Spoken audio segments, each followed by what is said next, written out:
Hi friends, beetroot puree ఎలా prepare చేసుకోవాలో చూసేద్దాం రండి. ఇది 6 months ప్లస్ బేబీస్కి చాలా యూజ్ అవుతుంది. ఇది పిల్లల గ్రోత్కి యూజ్ అవుతుంది, బ్రెయిన్ డెవలప్మెంట్కి యూజ్ అవుతుంది, ఇమ్యూనిటీని బూస్ట్ చేస్తుంది, ఈజీగా డైజెషన్ కూడా అవుతుంది. ఇందులో A, C, B6 అనే విటమిన్స్ కూడా ఉంటాయి.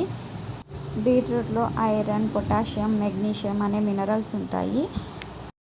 ఓవరాల్గా బీట్రూట్ ప్యూరీ అనేది పిల్లల హెల్త్కి చాలా యూజ్ అవుతుంది, చాలా మంచిది కూడా. బీట్రూట్ ప్యూరీ ఎలా ప్రిపేర్ చేసుకోవాలో చూసేద్దాం రండి. ఫస్ట్ ఒక బీట్రూట్ తీసుకొని అది పైన పొట్టు మొత్తం తీసేయాలి. తర్వాత చిన్న చిన్న పీసెస్గా కట్ చేసుకోవాలి. ఇది స్టీమ్ మాత్రమే చేయాలి. ఇది ఉడికించకూడదు, వాటర్ వేసి ఉడికించకూడదు, ఎందుకంటే అందులో ఉన్న మినరల్స్ అన్నీ పోతాయి. బీట్రూట్ పీసెస్ ఎలా స్టీమ్ చేయాలంటే అది స్టీమ్ అయిన తర్వాత 2000 మధ్యలో నలిపితే నలిగిపోయేలాగా ఉండాలి. తర్వాత ఇలా మెత్తగా పేస్ట్ లాగా చేసుకోవాలి. ఇది దోసపిండి కన్సిస్టెన్సీలో మాత్రమే ఉండాలి.